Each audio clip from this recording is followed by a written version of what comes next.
Hola, ¿me escuchan bien ahí? Sí. No, perdón. Se ha apagado. Ah, no, no está bien. Ya está. Yo estoy acá, me sale. ¿Sí? ¿Se Sí. escucha? Bueno, sobre esto, buenas tardes a todos. Perdón la demora, que recién salgo de un día largo, perdón. Sí, sí. Sí, sí. Bueno, hola a todos los que están acá presentes y los que están conectados por Zoom. Yo soy el doctor Nicolás Aderenco, soy cardiólogo intervencionista del Sanatorio Allende, de ambas sedes. Y bueno, también formo parte de la comisión de acá de SAC Córdoba y del Consejo de Hemodinamia de SAC. El día de hoy vamos a hablar acerca un poco de generalidades del tratamiento endovascular y de las lesiones coronarias. Y me pareció importante, bueno, este va a ser más o menos la guía de mi charla, ¿sí? Vamos a hablar un poquito de la historia, una breve reseña. Vamos a hablar un poco de cateterismo cardíaco, que me parece sumamente importante antes de ir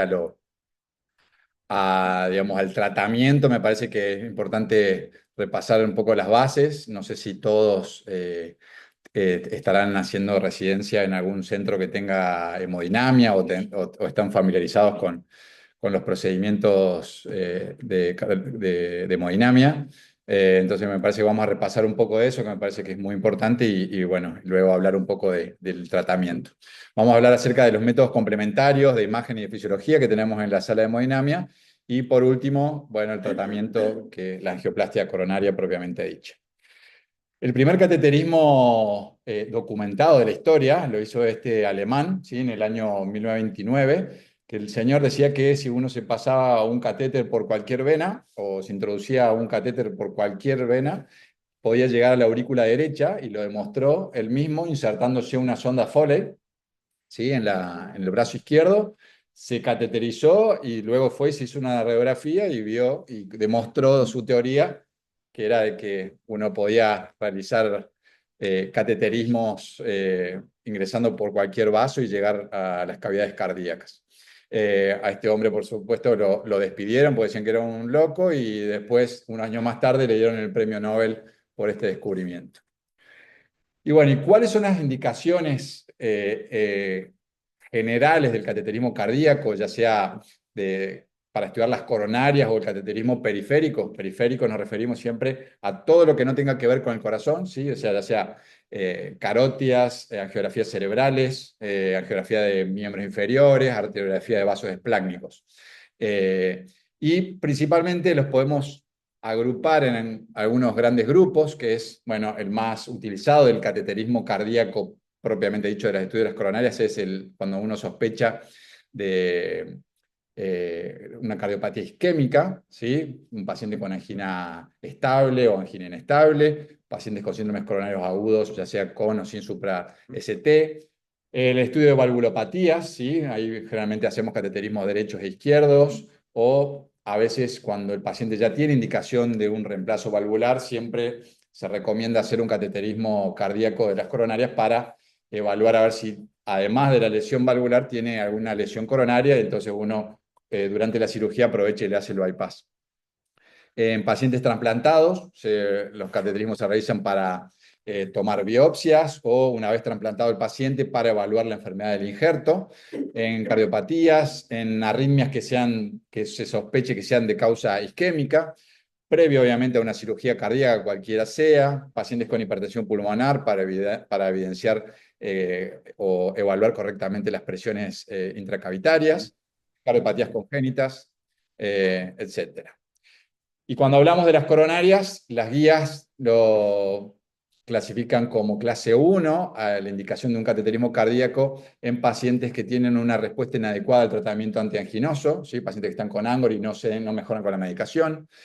Pacientes que hayan tenido test no invasivos con resultados de alto riesgo, pacientes que tengan intolerancia a la medicación antianginosa, y pacientes que hayan tenido muerte súbita. Y como clase 2A, bueno, hay un montón, un abanico de indicaciones que pueden ir desde pacientes que uno lo viene siguiendo con algún test no invasivo y uno es bastante conservador y trata de no invadirlo el paciente, pero si ve que estos test han ido empeorando con el correr del tiempo, bueno, es indicación clase 2A hacerle un cateterismo, ¿sí? O pacientes que van directamente a un cateterismo sin pasar por un test no invasivo cuando no tengan disponibilidad de un test no invasivo o cuando tengan una alta probabilidad pretest, o sea, pacientes que tienen diabetes, muchos factores de riesgo cardiovasculares y bueno, el síntoma sea típico y bueno, uno ya puede evitarse varios pasos y ir directamente al cateterismo. No es lo recomendable, pero en muchos casos se hace. En pacientes con síndrome coronarios agudos sin elevación del ST, bueno, obviamente esto es todo un tema, no me voy a detener acá, pero bueno, pacientes que tengan que no tengan trastornos del ST, pero que tengan algún signo de alto riesgo, como elevación de las enzimas, recidiva del dolor, o que hayan sido tratados, que hayan tenido un infarto y posterior al tratamiento vuelvan a presentar un síndrome anginoso, bueno, esas son otras indicaciones clase 1. Bueno, en pacientes con síndromes coronarios agudos con elevación del ST, ya todos saben, ¿sí? Es una indicación clase 1 en las primeras horas, ¿sí? En lo posible antes de las 12 horas, y lo ideal es dentro de las primeras 3 horas de iniciados los síntomas, ¿sí? O sea que esos son las indicaciones más habituales. Por suerte, con el tiempo ha ido mejorando la técnica y las complicaciones o la tasa de complicaciones de los cateterismos son bajas, pero cuando se producen pueden ser muy graves, ¿sí? Tiene una tasa de muerte menor al 1%, ¿sí?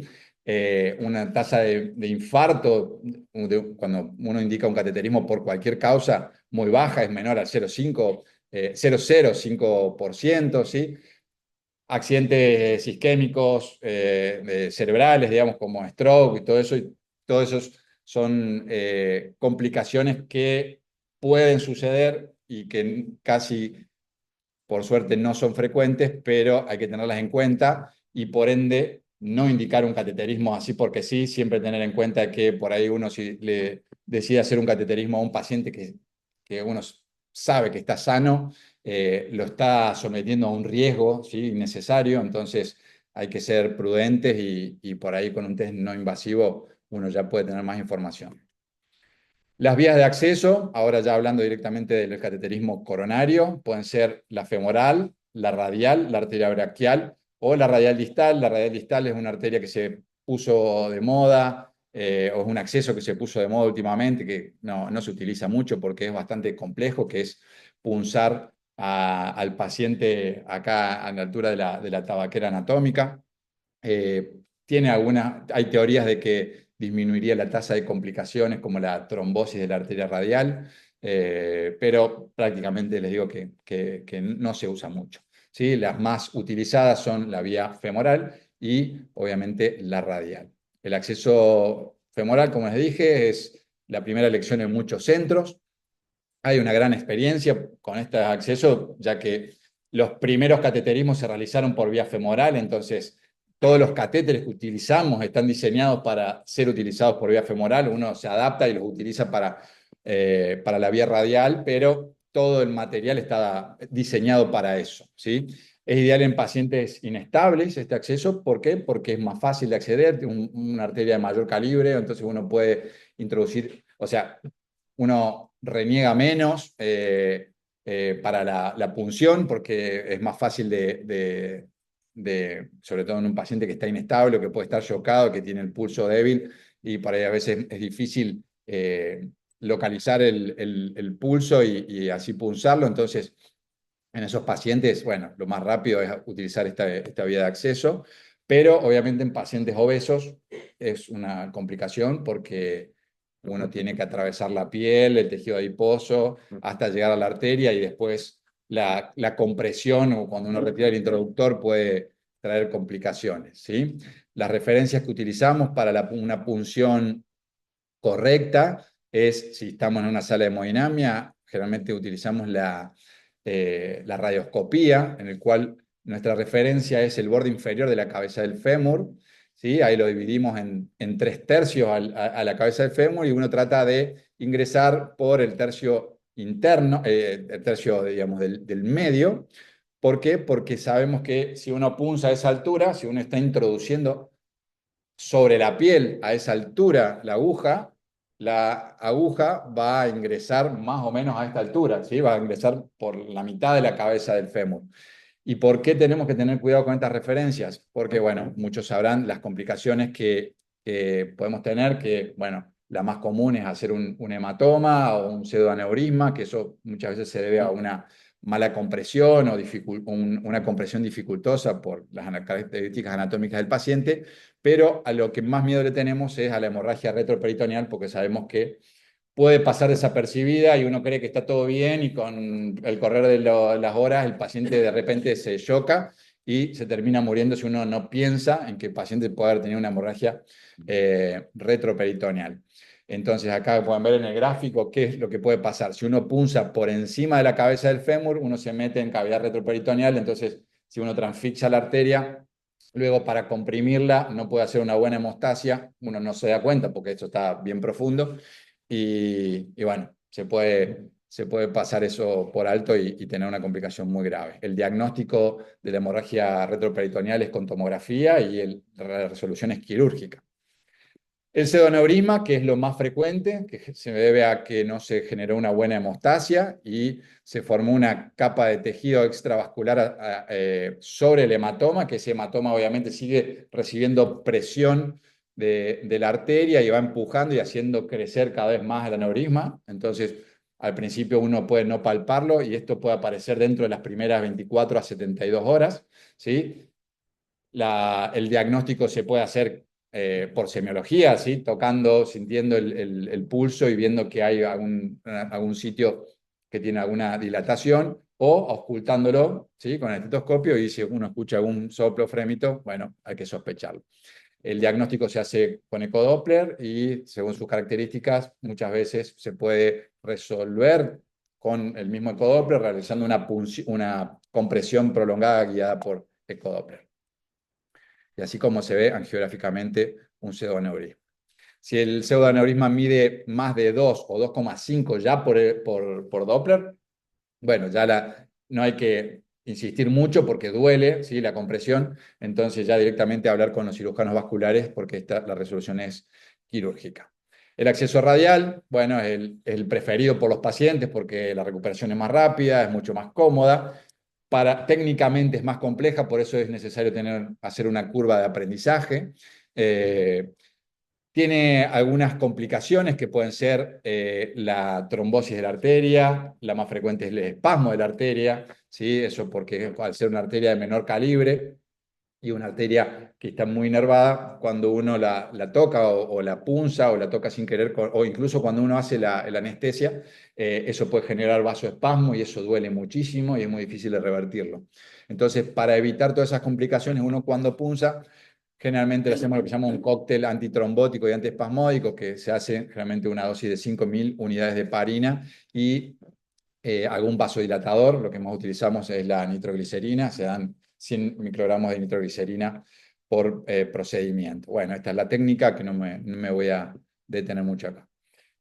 El acceso radial está muy bueno, pero como les dije, tiene complicaciones. Las más frecuentes es la oclusión radial.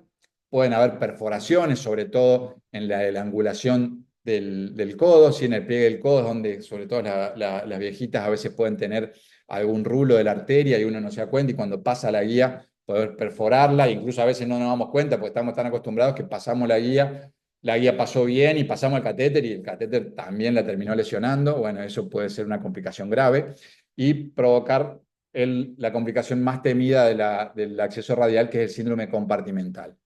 ¿Cómo sospecharlo? Bueno, obviamente un paciente que tenga la mano muy edematizada, con la coloración, con un hematoma, bien edematizada, hasta el antebrazo, ¿sí? Y la mnemotecnia es recordar las 4 P del síndrome compartimental, que es la primera P es de pain, de dolor, la segunda P es de palidez del miembro, pulsos disminuidos, que sería la tercera P, y la sensación de parestesia. Si el paciente está con eso, hay que estar encima, ¿sí? Y controlarlo para que, bueno, si el síndrome compartimental puede ser una necrosis muy grave y también se resuelve quirúrgicamente, hay que hacer una descompresión de urgencia y también hay que alertar a los cirujanos que tenemos un paciente con ese cuadro. En comparación, este metaanálisis demuestra que el acceso radial es mejor que el acceso femoral casi que para todas las situaciones, salvo para infartos de miocardio, que obviamente cuando uno tiene que entrar rápido o cuando uno tiene que intervenir un paciente que está chocado, obviamente es un poquito mejor el femoral o más rápido. Y hay menor tasa de stroke o de isquemias cerebrales con el acceso femoral, porque uno cuando entra por la radial pasa por el tronco brachiocefálico y ahí se puede desprender alguna plaquita y esa plaquita subir por la carótida o la vertebral y generar isquemia. Los cuidados que hay que recomendarle al paciente, obviamente, tratar de no movilizar el miembro ese día, tratar de mantener el reposo, si fue por femoral, tratar que el paciente las primeras 24 o 48 horas no suba escaleras o no flexione la cadera, ¿sí? Y ir controlando y cualquier signo de alarma, consultar a la guardia. Y ahora sí, bueno, para los que no saben, no sé, levanten la mano a ver quiénes tienen servicio de hemodinamia bueno, los de atrás ya los conozco, allá atrás, ¿no? ¿Y vos? Sí. Ah, no los veía. Ah, ustedes son los nuevos. ¿Y ustedes acá adelante? Sí, tienen. Bueno, ya han visto cateterismo. Alguien me puede decir que obviamente es la coronaria derecha. ¿Alguien me la quiere describir? ¿Alguien se anima? No tengan miedo, para eso estamos. ¿Todos están de acuerdo que es la coronaria derecha? Bien, bueno, a ver, allá atrás, me hacen quedar bien. Chicas del Allende. ¿La ven?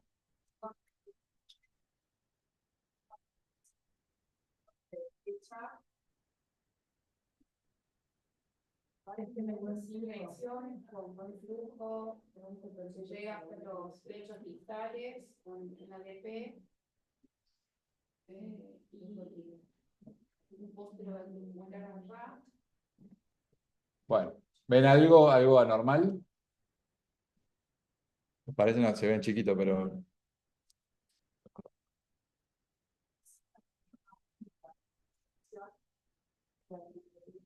¿en esta? Un poquito antes de ese tercio, donde empieza como el tercio distal, hay un rúbulo ahí. Sí. Bueno, no, básicamente sí, es difícil verlo a ustedes ahí de lejos, pero es una arteria normal. Para los que, bueno, para repasar, recuerden, la coronaria derecha nace del seno coronario derecho, va por el surco aurículo-ventricular derecho, se va hacia atrás, ¿sí? Hacia la parte posterior del corazón, y a la altura de la cruz del corazón se divide en sus dos ramos terminales, que son la descendente posterior y la ventricular posterior, ¿sí? En la proyección del lado izquierdo, como dijo ahí la doctora, es una oblicua izquierda.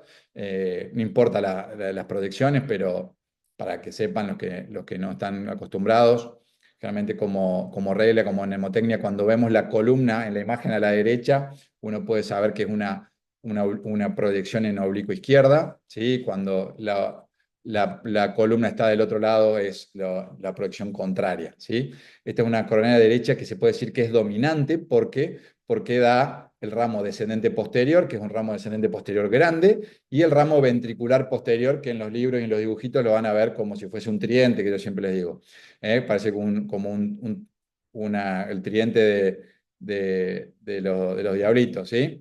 Esta es una arteria sana. En esta proyección es una proyección que es un poquito oblicua izquierda, pero es una proyección craneal que la utilizamos para ver más que nada la bifurcación en sus ramos terminales. Y vemos que es una bifurcación que está libre de lesiones, se puede ver la descendente posterior en su segmento proximal y medio y un poquito distal. Y en esta proyección del lado derecho es una oblicua derecha, en la cual podemos ver toda la extensión de de los ramos terminales de la coronaria derecha. Esta es una coronaria izquierda, ¿sí?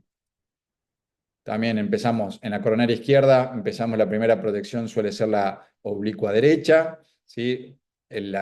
Recuerden, la coronaria izquierda se inicia en el tronco coronario izquierdo, vamos a pararla porque está media rápida, en el tronco coronario izquierdo y se divide en dos arterias principales, la arteria descendente anterior que va por el surco interventricular anterior y se va generalmente hacia la punta del corazón y en el camino da sus ramos diagonales y ramos septales, y la arteria circunfleja que discurre por el surco aurículo-ventricular izquierdo, no llega habitualmente a la pared posterior, ¿sí?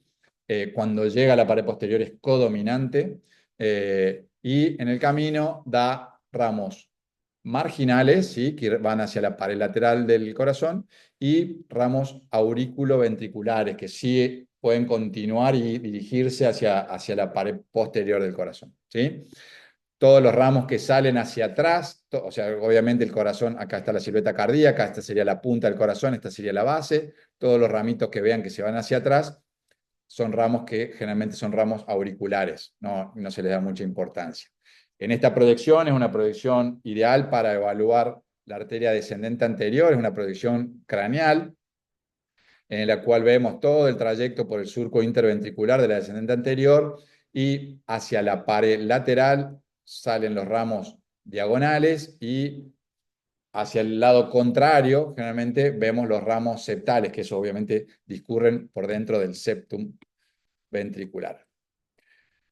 Todas las proyecciones, las arterias debemos evaluarlas en varias proyecciones, no nos podemos quedar con una porque por la disposición y por ser un cilindro y,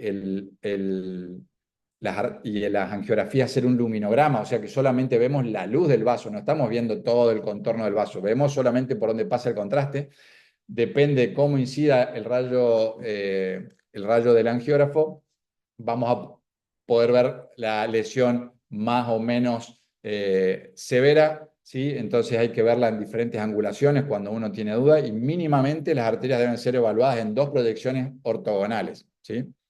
Acá, como pueden ver, en esta proyección, en todas las proyecciones anteriores, la arteria descendente anterior parecía normal, pero acá tiene un segmento que se estrecha, ¿sí? Muy corto, y tiene un aspecto de traslúcido, ¿sí? Cuando vemos que la arteria en algún segmento no se tiñe de gris oscuro, bueno, hay que sospechar que eso puede ser una placa. Entonces hay que ir y seguir evaluándolo en distintas proyecciones para ver si en alguna de esas proyecciones la vemos más o menos severas.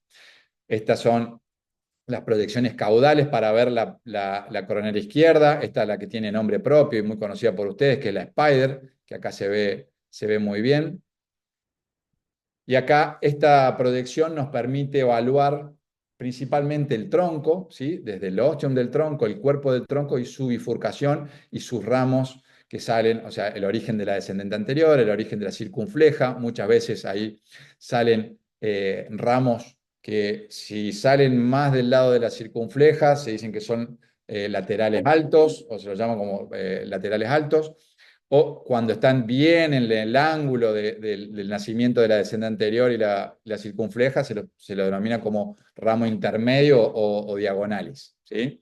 Este se podría decir que es un tronco trifurcado, porque si uno tiene una lesión, va a ser una lesión compleja de tratar porque alguno de estos ramos se va a comprometer. Y bueno, ¿y cómo clasificamos a las lesiones? Como ya les dije, es importante tener varias proyecciones para evaluar las arterias coronarias, y a las lesiones las vamos a clasificar en base a la más común y más utilizada, es la estimación visual, ¿sí? Que es lo que vemos y lo que nosotros comparamos con un segmento que creemos que es sano, ¿sí? Vemos la arteria, donde vemos una ligera estrechez o una estenosis, tomamos como referencia el segmento previo y el segmento posterior, y eso decimos, bueno, esto para mí es normal, entonces esto, según el diámetro que tiene lo normal o el diámetro de referencia que creemos que es normal, le damos un porcentaje, ¿sí? Ese porcentaje va de menos del 50% generalmente, o sea que es leve un menor del 50% de obstrucción de la luz, se la considera leve. Cuando esa obstrucción a ojo ocupa entre el 50 y el 70%, la consideramos como moderada, y severa cuando mide más de 70, o cuando tiene una obstrucción mayor al 70%. En el tronco, esos límites son un poco más bajos, ¿sí? ¿Por qué? Porque obviamente, en primer lugar, porque es más importante una lesión en el tronco que una lesión en cualquier otro vaso individual. Y sobre todo porque hay mayor variabilidad interobservador cuando uno evalúa una lesión de tronco, ¿sí? Cuanto el vaso es más, tiene mayor calibre, hay más chance de que uno crea que es normal y tenga una lesión, o al revés, uno cree que tiene una lesión severa y no resultó ser tan severa. Entonces, para eso tenemos otros métodos. Luego tenemos la angiografía cualitativa, que nos da un poquito más de características y ya no hay tanta variabilidad interobservador porque esto lo hace la computadora, ¿sí? Los software de los angiógrafos tienen diferentes métodos para evaluar y delimitar de dónde hasta dónde se extiende la obstrucción, cuál es el porcentaje de estenosis. Y esto más que nada, uno obviamente no toma la decisión para tratar o no tratar a un paciente en base a la estimación de digital, pero sí lo utilizamos para cuando se hacen trabajos de investigación, ¿sí? Para tener todos la misma referencia y no haber variabilidad entre todos, uno utiliza este método. Y esta clasificación cualitativa, que se publicó en el año 88, es antigua, es casi que ya no se usa, pero yo siempre se las digo a los residentes porque me parece importante tenerla presente, porque esta clasificación surge cuando en los inicios de la angioplastía los resultados no eran tan buenos. Entonces, habían determinadas características de la lesión que predecían cuál iba a ser la chance de éxito. Y las clasificaban en tipo A, tipo B y tipo C.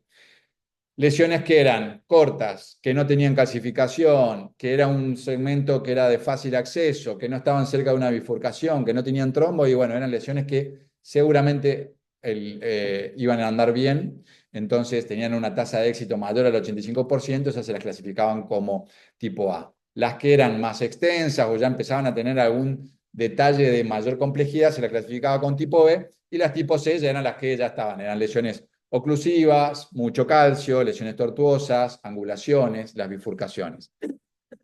¿Por qué es importante saber esto? Porque cuando uno evalúa una lesión, a veces uno ve una obstrucción, cuando no es intervencionista, ve una obstrucción y cree que hay que tratarla. Pero no, hay que tener en cuenta otras cosas. Che, por tratar esta lesión y dejar la arteria perfecta, capaz que pierdo un ramo diagonal, capaz que puedo comprometer la arteria circunfleja porque está cerca. Entonces, todas esas características, o tiene mucho calcio, entonces para tratar esa obstrucción voy a tener que hacerle alguna técnica de ablación del calcio, como el rotablator, eso aumenta la complejidad, aumenta el riesgo para el paciente, y bueno, hay que poner en la balanza todo eso para tomar una decisión.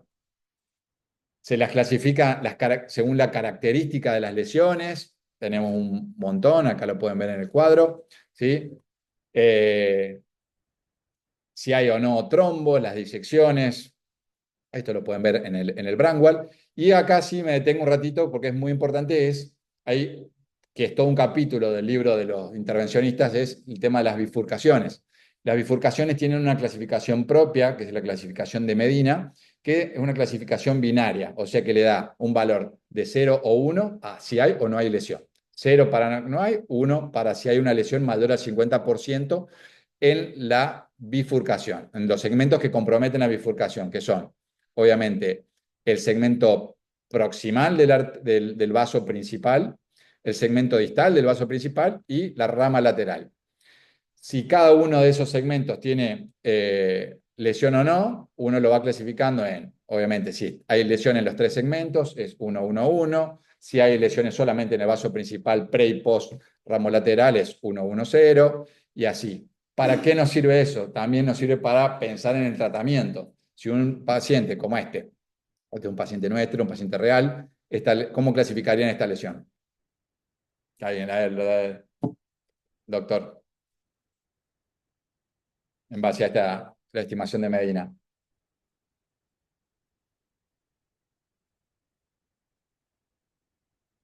Acá, mira, yo te muestro, vamos juntos.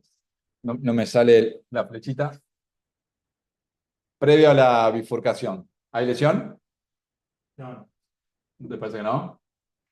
Fíjense. La bifurcación a Esta es la bifurcación. ¿Sí? Esto es una descendente anterior, yo solamente les corté la primera parte. Entonces, Sí. ¿qué? Entonces, ¿cómo la clasificarían? Uno, clasificación. 1, 1, 1. ¿Sí? Vamos a ver, porque es importante que entiendan el concepto. Esta es la bifurcación. El segmento proximal es este, el segmento distal es este, y esta es la rama lateral, ¿sí? El vaso más pequeño, más de menor calibre, es un vaso grande este. Entonces, fíjense cómo previo a la bifurcación se va afinando, ¿sí? O sea que hay lesión, ¿está? Entonces, el primer valor es 1. Posterior, el segundo número es el vaso principal distal a la bifurcación. ¿Tiene lesión? Sí. Entonces, 1, 1 vamos hasta ahora. Y el ramo lateral también. Entonces, 1, 1, 1. Eso sería, se considera una lesión de bifurcación verdadera, le decimos, porque tiene los 3 segmentos de la bifurcación comprometida. Entonces, ¿por qué es importante saber esto? Porque si uno lo trata acá, con un stent. Uno dice, bueno, voy a tratar solamente con un stent la arteria descendente anterior, ¿sí? Entonces pongo un stent de acá a acá. Acá va a haber un stent y la malla del stent va a comprometer el origen de ese ramo diagonal. Ese ramo diagonal ya tenía placa, entonces lo más probable es que pase con este diagonal que haga la de Copperfield, ¿sí? Desaparezca. Entonces, es un ramo lateral que encima es grande, no lo queremos perder, entonces ahí nos va a cambiar la estrategia. Vamos a tratar de decir, no vamos a ir con un solo stent, sino que seguramente vamos a utilizar una estrategia con 2 stents. O sea, vamos a tratar sí o sí el ramo lateral con alguna técnica y sí o sí la arteria principal. Entonces, aumenta la complejidad de la lesión y obviamente cuanto más compleja, menor la tasa de éxito, ¿sí? Entonces, salvo que uno esté bien entrenado y bueno, esté acostumbrado a tratar estas lesiones. Por otro, la perfusión coronaria se clasifica en el flujo TIMI, eso todos lo saben, ¿sí? Se clasifica, ¿cuántos TIMIs hay?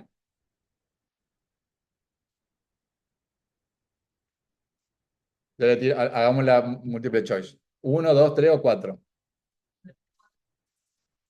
Claro, exactamente. Entonces, TIMI 0 cuando no hay lesión, cuando no hay pasaje de flujo, digamos, cuando solamente se llena el segmento proximal a la obstrucción, ¿sí? TIMI 1, hay pasaje de flujo, pero no se llena con la misma velocidad. Con la misma velocidad. Hay pasaje de flujo, pero es poco, digamos, y se llena mucho más lento y generalmente no se llena todo el vaso. Luego, ¿cuál sigue? El 2. El 2 se llena todo el vaso, pero a menor velocidad que el segmento proximal. Y 3, el flujo normal, ¿sí? La circulación colateral. Cuando uno evalúa la angiografía, uno solamente está evaluando los vasos epicárdicos, pero mire, toda esta vasculatura, esto uno no lo ve. La circulación colateral es un signo patognomónico de obstrucción coronaria y surge cuando hay un gradiente de presión entre sería dos arterias, digamos. Entonces, entre la comunicación entre 2 arterias. Prácticamente todas las arterias, las 3 arterias epicárdicas están conectadas entre sí.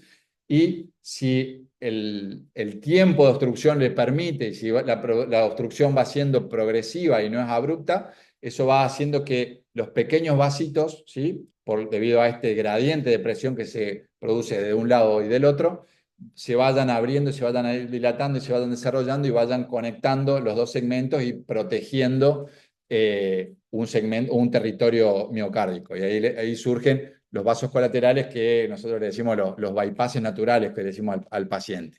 Y estos se pueden clasificar según el origen, si es homo o heterocoronario, o sea, si ese puente lo genera la propia arteria, o sea, tenemos un segmento proximal de una arteria coronaria derecha que está obstruido, y esa misma por un ramito de la coronaria derecha irriga el segmento posterior de la coronaria derecha, o heterocoronaria cuando el segmento distal de una coronaria derecha ocluida se irriga a través de colaterales que vienen o de la circunfleja o de la descendente anterior. Y se los puede clasificar también en grados, que es la clasificación de Rentrop, en grado 1, cuando hay un relleno muy pequeño, cuando uno ve unos hilitos de nomás que conectan un vaso entre otro. Grado 2, cuando se llena parcialmente la otra arteria que está ocluida. Y grado 3, cuando se llena completamente a través de la circulación colateral, se llena toda la arteria ocluida. O sea, se puede ver hasta el sitio de obstrucción. Estos son los diferentes ejemplos, ¿sí? También se la puede clasificar en epicárdica o intramiocárdica, ¿sí? Por ejemplo, las arterias septales. Las septales comunican la descendente anterior habitualmente con la descendente posterior y esos son intramiocárdicos y, bueno, pueden proteger o evitar cuando un paciente tiene un infarto, si ya tenía circulación colateral, hacen que el área isquémica sea menor. Y acá tienen un ejemplo, a ver quién me puede decir qué ven acá. Los que están conectados también, si quieren hablar.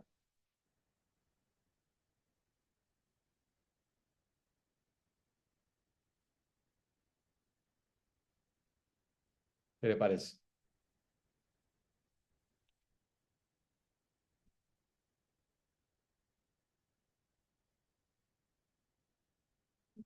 Tic-tac, tic-tac. ¿Qué les llama la atención?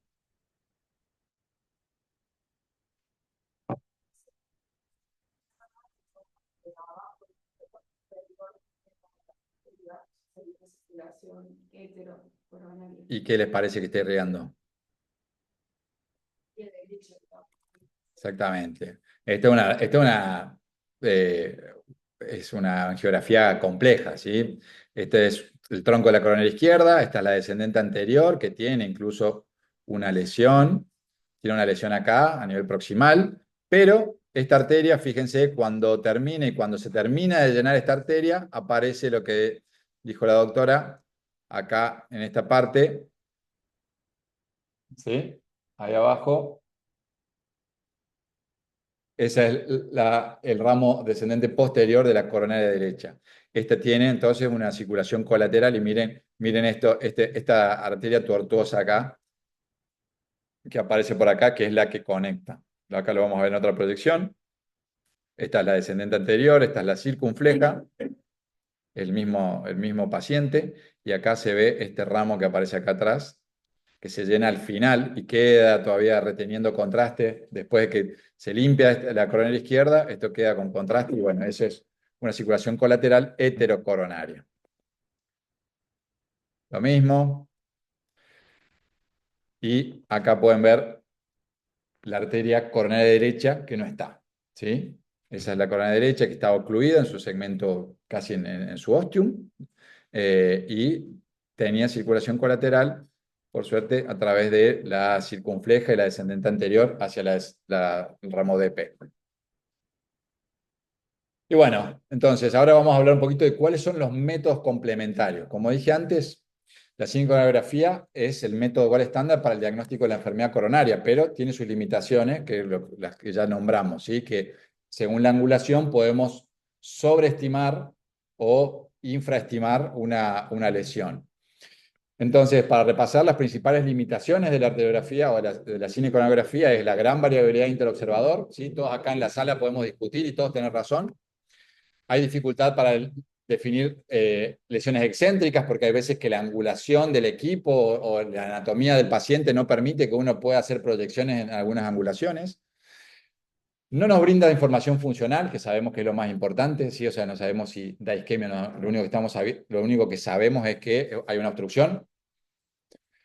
Y no nos habla acerca de la morfología de la placa, o sea, no sabemos cómo es por dentro ni cuáles son las características, si es una placa blanda, podemos sospechar, ya gente que tiene un poco más de experiencia puede decir, che, esto es una placa ulcerada, o sea, que debe ser una placa accidentada, pero es muy difícil de discernir eso, ¿sí?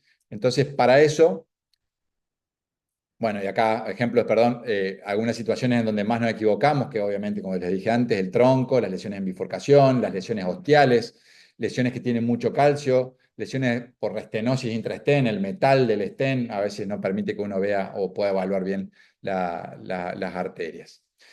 Y acá, a partir de todo eso, surge el concepto de una lesión ambigua, ¿Qué es la lesión ambigua? Acá quiero que todos me digan cuánto le dan a esa obstrucción. Doctora, bueno, por lo menos ustedes, para no demorarnos tanto. Esta obstrucción acá, la primera. 70%. ¿Usted, doctor? 70, bueno. ¿Usted, 50? ¿Usted, doctora? 70. Bueno, yo le doy 90, ¿sí? Pero bueno, están todas bien, son todas correctas, ¿sí? ¿Por qué? Porque cada uno tiene lo que se llama el reflejo oculoestenótico, digamos. O sea, uno puede ver más o menos. Claramente, cuanto más angioplastías haces, tendés a menos a ser más benévolo con las obstrucciones.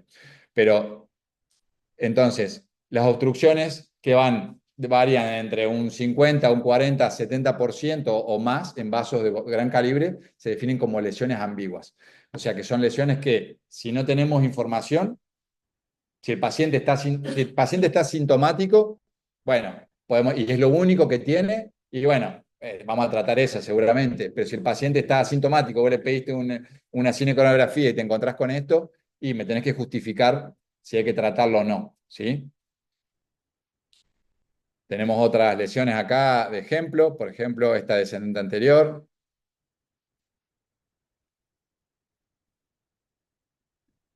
¿Qué le parece? Ahí, proximal. También lo mismo, ¿sí? Uno van a dar 50, otro van a dar 70, otro van a decir no hay nada, ¿sí? Acá, este es otro paciente, miren ahí acá en el ostium de ese tronco, ¿sí? Ahí podemos discutir también una hora y todos tener razón o ninguno tener razón. Acá, en esta bifurcación del tronco de la coronaria, ¿sí? Algunos pueden decir que esto está severo, otros me pueden decir que está moderado. El tronco, me pueden decir que algunos no tiene nada, otros me pueden decir que sí tiene una lesión severa, ¿sí? Entonces esas son las lesiones que más trabajo nos dan y las que tenemos que tomar decisiones. Entonces, ¿cómo hacemos para decidir cuándo angioplastiar a un paciente? Que uno levante la mano y... Bueno, la clínica es una, ¿sí? ¿Qué más? La isquemia. Bueno, ¿con qué método evaluas la isquemia? La cámara gamma, ¿con qué más?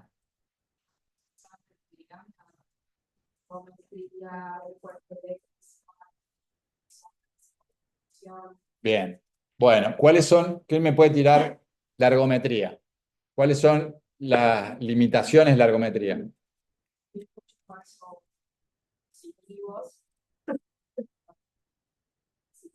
Que es baja y esta también, entonces no sirve solamente pacientes, digamos, que tienen muchos factores de riesgo, los cuales no dudaría, pero ahí se da positiva.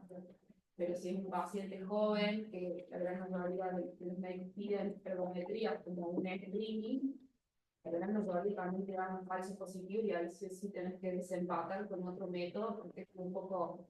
Bueno, entonces estamos de acuerdo, o sea, hay un paciente, o sea, la ergometría está muy limitada, ¿por qué? Porque tenemos falsos negativos como falsos positivos, ¿sí? Entonces, para eso uno tiene que tener la idea de la probabilidad pretest para cada estudio. Entonces le pedimos un ecoestrés.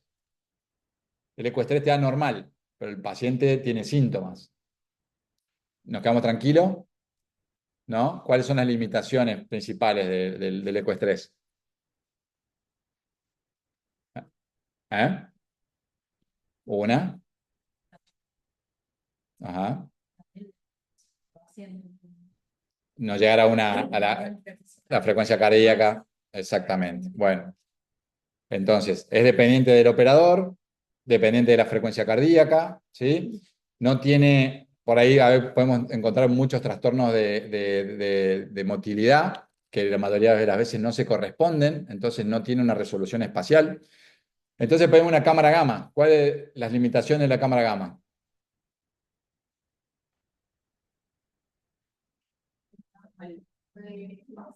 Si un paciente, supónganse, un paciente de 75 años, 75 años, insuficiente renal, con Angor típico. Yo le pido una cámara gamma y me da normal.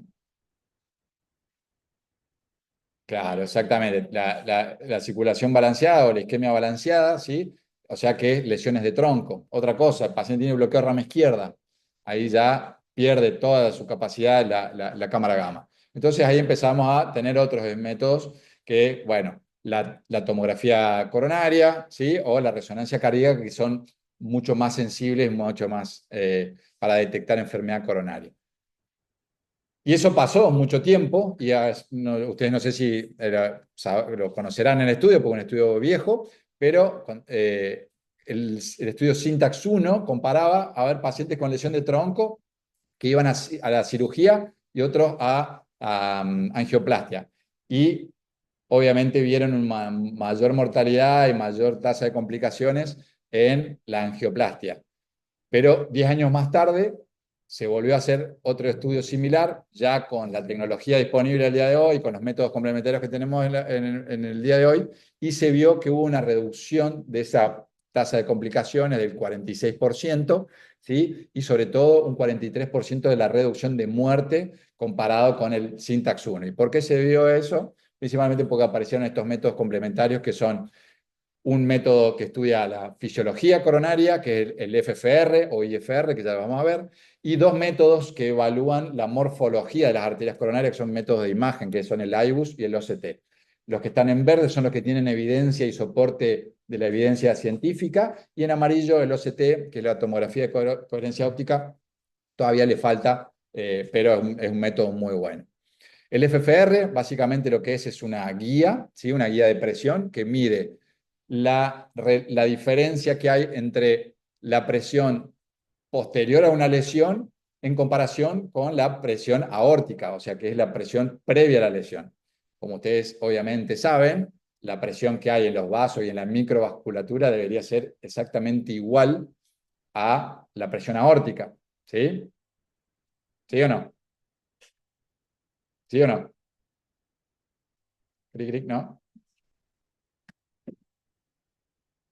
¿Están de acuerdo o no con lo que yo les dije? Claro, la presión que hay de un lado, o sea, en la microvasculatura, soporta la presión aórtica, ¿sí? La presión que soportan las coronarias es la presión aórtica. Entonces, ¿cómo hacemos para evaluarlo? Bueno, para eso de ahí surgió, en base a esta teoría, surge este método que es la reserva fraccional de flujo, o el FFR, que lo que evalúa es si hay gradiente de esta presión o hay cambios en esta presión luego de realizar una vasodilatación máxima. Si uno está en un estado basal, hay vasoconstricción y la vasoconstricción de la microvasculatura va compensando si empiezan a haber lesiones. Pero eso tiene un límite, ¿sí? Que es lo que uno evalúa con la reserva coronaria, ¿sí? Que cuando ven ergometría o cuando uno trata de llegar a una frecuencia cardíaca elevada en los estudios no invasivos, uno trata de evaluar eso. Entonces, lo que se hace con el FFR es generar una vasodilatación de la microvasculatura con adenosina. Y se mide principalmente, bueno, lo que se estima es que si uno produce una vasodilatación y las coronarias son normales, el flujo sanguíneo, o sea, el flujo máximo, va a aumentar linealmente. Pero lo que sucede es lo que ven en el cuadro de la derecha. Si hay una obstrucción en estado basal, el paciente está bien, no, las presiones de un lado y del otro van a ser iguales, entonces si es de un lado y del otro iguales, van a ser iguales, el valor va a ser de 1, pero si uno produce una vasodilatación posterior a la obstrucción, obviamente va a haber una caída de presión y ese coeficiente se va a alterar, ¿sí? Y ahí se definió que un valor de FFR menor a 0,80, en principio se decía que era menor a 0,75, pero luego se subió un poco el margen, digamos, para incluir a más pacientes. Se dice que cuando es menor en realidad entre 0,75 y 0,80 hay como una zona gris, ¿sí? Entonces, actualmente se toma como 0,80 ya significativo. Y cuando se produce esto, quiere decir que el paciente tiene una lesión que por más que angiográficamente no parezca grave, fisiológicamente sí es importante, ¿sí? Entonces, este método tiene una alta precisión para detectar isquemia miocárdica, tiene una especificidad del 100%, hay pocos estudios en la medicina que tienen una especificidad del 100%, ¿sí? Para detectar isquemia inducible, ¿sí? Y también tiene la ventaja de que tiene un FFR negativo, o sea, un FFR mayor a 0,80, tiene una sensibilidad mayor al 90% para descartar isquemia. O sea que si vos tenés una lesión que te parece recontra severa, le hiciste el FFR y te dio 0,80, vos sabés que por más que te quedes intranquilo con la obstrucción, lo podés dejar al paciente con tratamiento médico y no le va a hacer falta, ¿sí? Es más preciso que todos los otros métodos que dijimos, no solamente porque detecta la isquemia, sino porque te detecta exactamente cuál es la arteria que está generando isquemia. Incluso cuál es el segmento de esa arteria que tiene más isquemia, ¿sí? Y, bueno, tiene valores de cortes bien definidos, tiene un valor de 1 para todos los pacientes, para todas las arterias, en todos los territorios, ¿sí? Tiene en cuenta la circulación colateral y no depende ni de la frecuencia cardíaca ni de la presión del paciente. O sea que las chances de error del operador son mucho menores. Entonces, ¿cómo lo realizamos? Bueno, uno ve la lesión, pasa a esta guía que tiene el sensor distal. Una vez que tenemos la guía atravesando la lesión, se le inyecta adenosina, ya sea intracoronaria o mediante infusión. Previo a eso se toma un basal y se ven que las dos presiones están igualadas en condiciones basales, o sea, la presión distal, que es la amarilla, y la arterial, o sea, la previa, que es la roja, están equilibradas. Y luego de la adenosina se ve que hay un gradiente, ¿sí? Este paciente tenía un FFR de 0,72, o sea que esta lesión, que era ambigua, porque depende, todos podríamos haber dicho que no era una lesión severa, fisiológicamente sí lo era, ¿sí? Y este es el gradiente ampliado.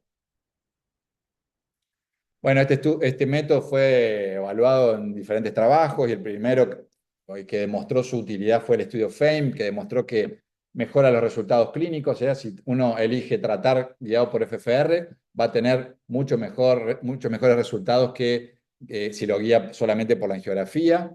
Reduce el riesgo de muerte e infarto en un 34% y reduce todos los eventos cardíacos en un casi también un 30%. Y por otro lado, se vio que también tiene una ventaja económica porque uno trata menos, ¿sí? No trata todas las lesiones, entonces redujo en un 30% la cantidad de stents. Y este estudio, que es el de FAIR, lo que hizo fue, unos años más tarde, demostrar la seguridad de diferir, ¿sí? O sea, decir, che, paciente que no tiene lesión significativa por FFR, lo podemos dejar tranquilo, lo podemos seguir con tratamiento médico óptimo y va a andar bien, y ya incluso tenemos seguimiento a 15 años de ese estudio, o sea que a largo plazo las lesiones negativas por FFR se pueden mantener de forma conservadora.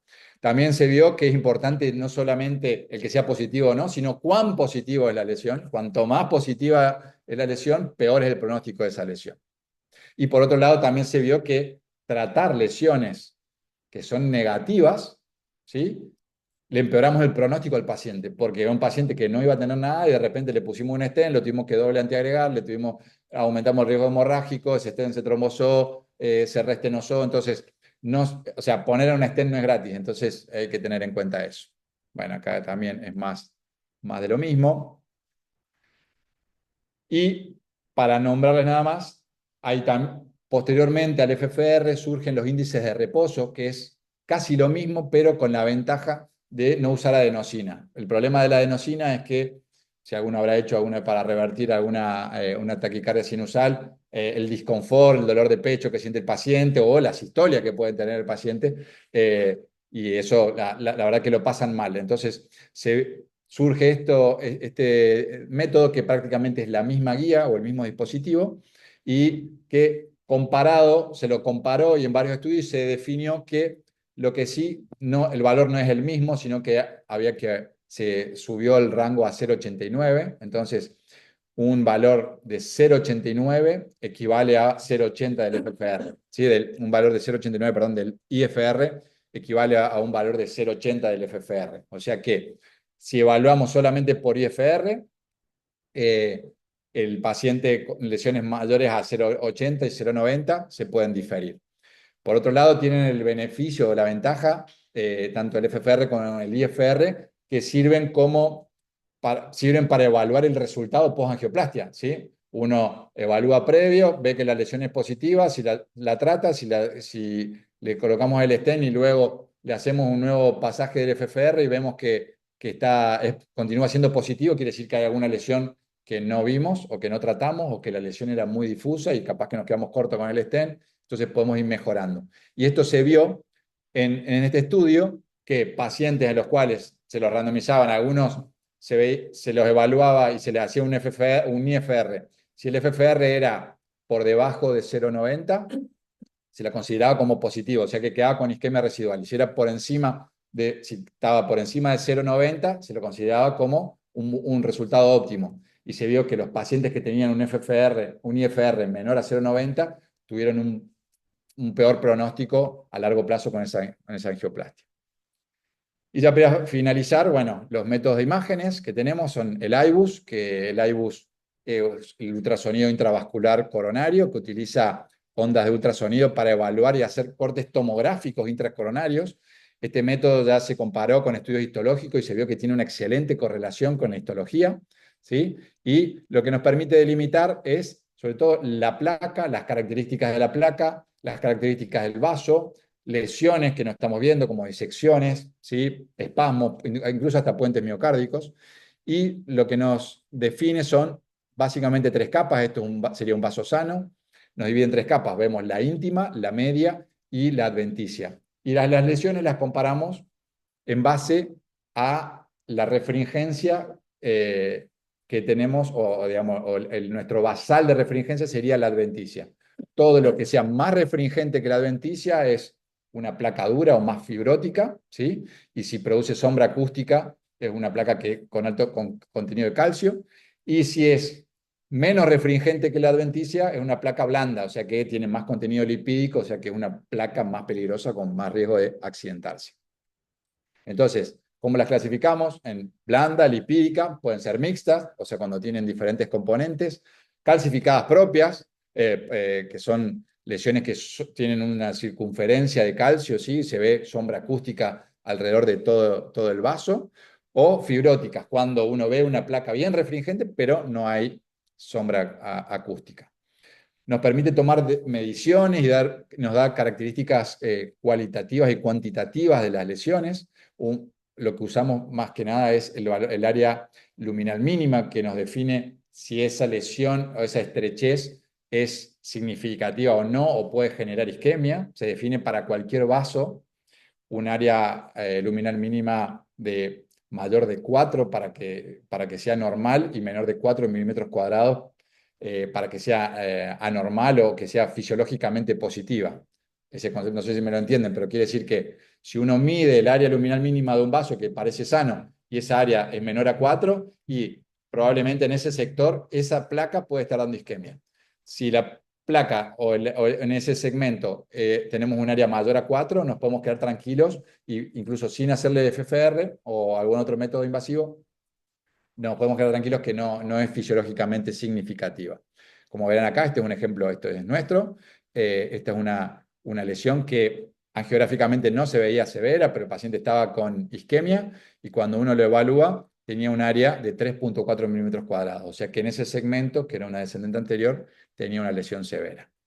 Algunos catéteres de IBUS nos permiten realizar lo que se llama la histología virtual, que te caracteriza el contenido de la placa, ¿sí? Eso prácticamente no se usa, se utiliza más que nada con fines académicos. Y esto es un estudio nuestro, este es un paciente que sospechábamos una disección o no entendíamos cuál era la causa de la lesión, entonces se lo evaluó. Esta es una corrida, lo que ven es la corrida en retirada que le decimos nosotros, o pullback, y lo que se vio era que en este segmento donde estaba la obstrucción había una placa que se había roto. Fíjense cómo hay una discontinuidad, no sé si ven acá, la discontinuidad esa que hay entre esa placa, era una placa que se había accidentado y eso había generado el cuadro del paciente. Esto es un método que nosotros disponemos que se llama el SynVision, que correlaciona las imágenes de la angiografía con lo que vemos en el IBUS. ¿Sí? Y acá, como verán, al principio me dijeron que era una arteria sin lesiones, y acá van siguiendo el cursor, ¿sí? No hay nada, y acá al costado vean la lesión. Como acá, miren que hay una, sin medirla, uno se ve que, ya ve que había una lesión bastante estrecha en ese segmento, ¿sí? Pero angiográficamente no pareciera que fuera severa. Luego la tomografía de coherencia óptica, a diferencia del LIBUS, esta utiliza un haz de luz, ¿sí? Tiene una resolución muchísimo mayor que el IBUS, ¿sí? Pero tiene una limitación fundamental que requiere sí o sí de un medio para que se transmita la luz. O sea que hay que inyectar contraste. Entonces, eso nos hace que en pacientes con insuficiencia renal sea una limitación porque tengamos que hacer muchas inyecciones de contraste y, por otro lado, que al necesitar contraste todo el tiempo para poder emitir o transmitir la luz, es difícil evaluar los ostium de las coronarias. Entonces, que son lugares donde habitualmente tenemos lesiones y que son muy importantes. Pero sí nos permite ver con detalle cómo está compuesta la pared del vaso, ¿sí? Nos permite ver engrosamientos bien precoces de la placa, nos permite ver hasta la presencia o no de macrófagos dentro de la pared del vaso, ¿sí? Nos permite delimitar bien el contenido del trombo, ¿no? Incluso nos definimos en trombo rojo, que son los trombos frescos, y trombos blancos, que son trombos un poco más organizados. Delimitamos bien el contenido de un fibroateroma de capa fina, ¿sí? Podemos ver esto que ven acá. Bueno, esto es un trombo, y a la derecha ven estas marquitas blancas, eso es un stent, que adentro, verán, tiene contenido de algo irregular, que eso es una trombosis de un stent. Entonces nos permite ver y definir cuál fue el mecanismo por el cual se produjo el cuadro. Y cuando uno los compara, bueno, lo que ya dije, una es el mecanismo por el cual se produce la imagen, la resolución, ¿sí? El IBUS tiene mucho menos resolución, pero tiene una resolución espacial muchísimo mayor, ¿sí? Porque podemos ver en más profundidad el vaso. El OCT solamente no llega hasta ahí, o sea, vemos con mucha definición lo que está cerca, pero no podemos ver el resto del vaso. En cambio, el IBUS va como el ultrasonido hasta donde llega el ultrasonido, ¿sí? Y bueno, ¿y cómo utilizamos esta información? Principalmente evaluar si es una placa vulnerable o no en base a la morfología, y las áreas que ya les dije antes nos dicen si es una lesión fisiológicamente significativa, ¿sí? Por ejemplo, este es un paciente un paciente joven, recientemente lo tuvimos en el sanatorio, de 42 años, con un síndrome coronario agudo sin elevación del ST. El eco le hacen los chicos, tenía una isquemia anterior, y cuando le hacemos la cinecoronografía no se veía una lesión grave en la arteria descendente anterior, pero sí había algo en el ostium de la descendente que no nos dejaba tranquilos. Lo que ven acá a la derecha sería el pullback, o sea, todo el recorrido de la arteria de distal hasta proximal, ¿sí? Y acá hay una zona gris más oscura que llama la atención, que es eso que está ahí, que cuando uno la ve en ese segmento, ¿sí? Cuando vemos que era una placa, que lo que ven en celeste es el área del vaso y lo que ven en verde es el área de la luz. Cuando uno compara, eso se llama carga de placa, o sea, el área del vaso sobre el área de la luz, todo lo que está dentro es la placa. Y cuando la placa es mayor al 60%, se habla de que es una placa de alto riesgo, o sea que tiene altas chances de romperse o de haberse roto. Y esta tenía 69,3% de carga de placa, y el área luminal de ese vaso, o sea, lo que pasaba de luz era de 2,7. Recuerden que yo les dije que era menor de 4, ya era significativo. O sea que ese paciente lo terminamos tratando. También ya se definieron para las lesiones de tronco coronario izquierdo cuáles son los valores de IBUS, ¿sí? Para tomar decisiones.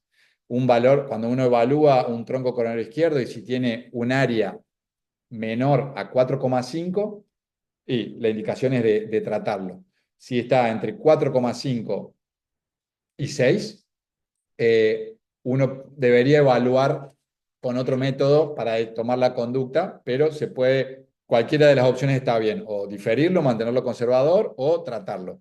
Y cuando es mayor a 6, el área luminal mínima dentro del tronco, uno lo puede diferir con tranquilidad, ¿sí? O sea que por más que veamos una lesión horrible en la geografía, si por IBUS es una lesión mayor a 6 milímetros, hay evidencias que nos permite quedarnos tranquilos. Se intentó comparar los resultados del IBUS con el FFR.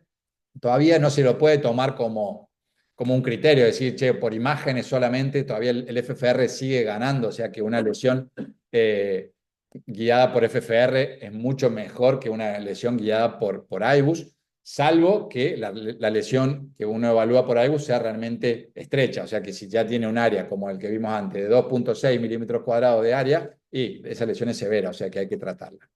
Y lo mismo con el OCT. Y ahora sí, para terminar, ¿qué es la angioplastía? La angioplastía ustedes ya saben, que es tratar las obstrucciones mediante algún método que produzca una apertura del vaso, ¿sí? Habitualmente usamos o inicialmente se usaban solamente los balones, que los balones convencionales lo único que hacen es, acá como pueden ver en la imagen de la izquierda, uno atraviesa la lesión con el balón y una vez ubicado el balón intralesional, uno lo infla, los balones uno los elige en base al diámetro de la arteria que está evaluando, y uno insufla, y eso ¿qué hace? Genera una ruptura de la placa, ¿sí? Y obviamente la apertura del vaso. Pero ¿qué puede pasar? Esa ruptura de la placa va a hacer que en algún momento haya una cicatrización. Y esa cicatrización puede ser o una progresión o una hiperplasia. Y esa puede hacer que se estreche o se restenose rápidamente o incluso hasta se trombose. Por eso, la evolución de la angioplastía va muy de la mano con el tratamiento antitrombótico, antiplaquetario, ¿sí? Eso, como verán acá, en esta guía de tiempo, digamos, no me voy a detener, pero desde los inicios, ¿qué pasó? Lo primero que surge es el balón. Cuando se empieza a tratar lesiones con los balones, se veían que los pacientes, bueno, mejoraban rápidamente, pero a las 24 48 horas había una alta tasa de trombosis o restenosis, que le llamaban oclusión precoz del vaso, ¿sí? Eso se debía porque, bueno, no había una buena antiagregación. Entonces, con el tiempo vieron que el problema era eso, entonces fueron apareciendo los diferentes antiagregantes, que no me voy a detener porque es toda una charla, pero bueno, como conocerán, empezaron solamente con aspirina, luego le agregaron los pumadínicos, los pacientes tuvieron más sangrado, aparecieron los stents para tratar de suplir el problema de los balones. ¿Qué pasó? Mejoraban, disminuían un poco la restenosis, pero aumentaban la tasa de trombosis. Entonces, eso fue llevando a que a que se fueran perfeccionando los tratamientos y aparecieron el clopidogrel, el prasugrel y el ticagrelor, ¿sí? Y hasta el día de hoy seguimos evaluando cuál es la mejor combinación, ¿sí? Incluso tratamos estamos más encaminados casi a la monoterapia. Entonces, los dispositivos que utilizamos para el tratamiento de las coronarias son el balón, los antiguos stents sin droga, que ya hoy están en desuso, ya casi que no se encuentran, los stents liberadores de droga, que fueron apareciendo diferentes generaciones, actualmente ya estamos en la tercera generación, los stents bioabsorbibles, que fue una idea muy buena, pero que no tuvo mucho éxito, y recientemente aparecieron los balones liberadores de droga, que la idea ahora actual es tratar de no dejar material dentro de la arteria, y bueno, se están perfeccionando. El balón se inventó en el año 70, que lo inventó este alemán, que hizo la primera angioplastia y diseñó el balón en el garage de su casa. Y luego el primer stent, para los que no sabían, es un invento argentino, ¿sí? El doctor Palmas, un médico de La Plata, diseñó obviamente en Estados Unidos, se le ocurrió generar esta plataforma de un metal que se pone dentro de la arteria, que en un principio, como ven acá en la foto esta de la cara de él, es un stent que venía en partes, que uno lo podía ir cortando en base a lo que uno quería tratar, y luego uno lo tenía que montar sobre el balón, ¿sí? Entonces le traían el stent, cortaba, lo montaban sobre el balón y uno lo llevaba hacia la lesión. Obviamente, un montón de complicaciones y se fue perfeccionando hacia los stents que tenemos hoy, que son stents liberadores de droga, que tienen diferentes arquitecturas, con diferentes tipos de mallas de stent, diferentes grosores de malla. Ahora cada vez se está teniendo a mallas más finas porque se sabe que tiene una mejor evolución porque no altera tanto la hemodinamia, la reología de la sangre,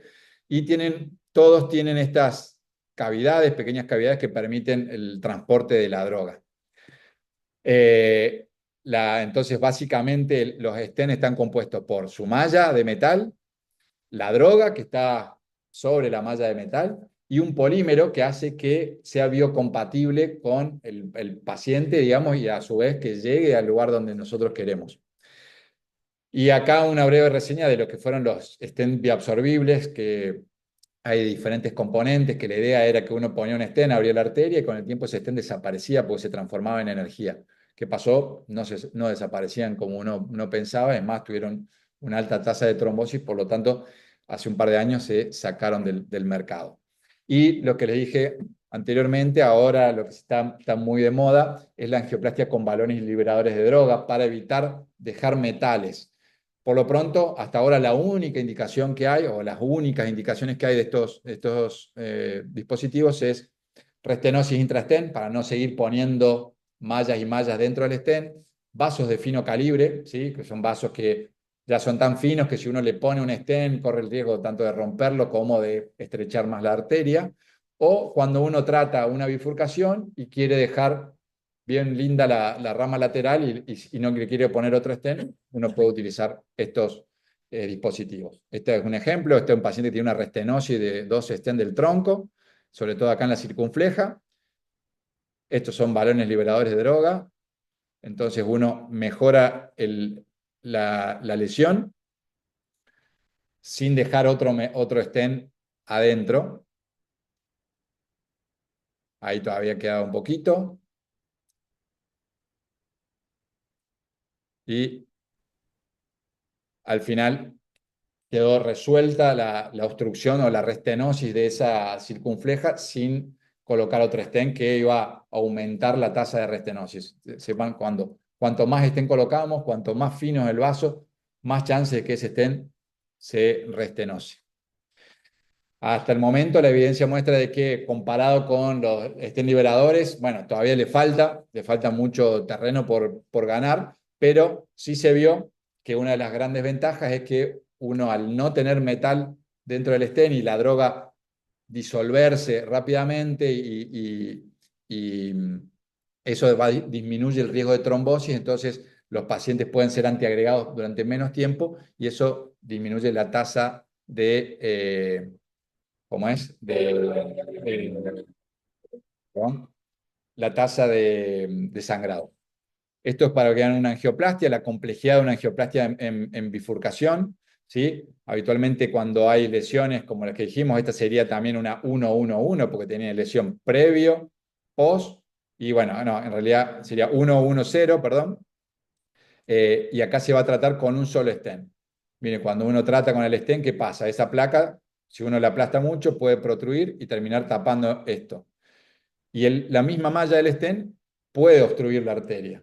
Entonces, para eso hay que abrirla la malla y tratar de que lo que llamamos strats se desplieguen hacia el ramo lateral y quede permeable. Obviamente el stent permite el pasaje de sangre a través de la malla, pero no es lo mismo el pasaje a través de la malla indemne que si uno abre la malla del stent hacia el ramo lateral.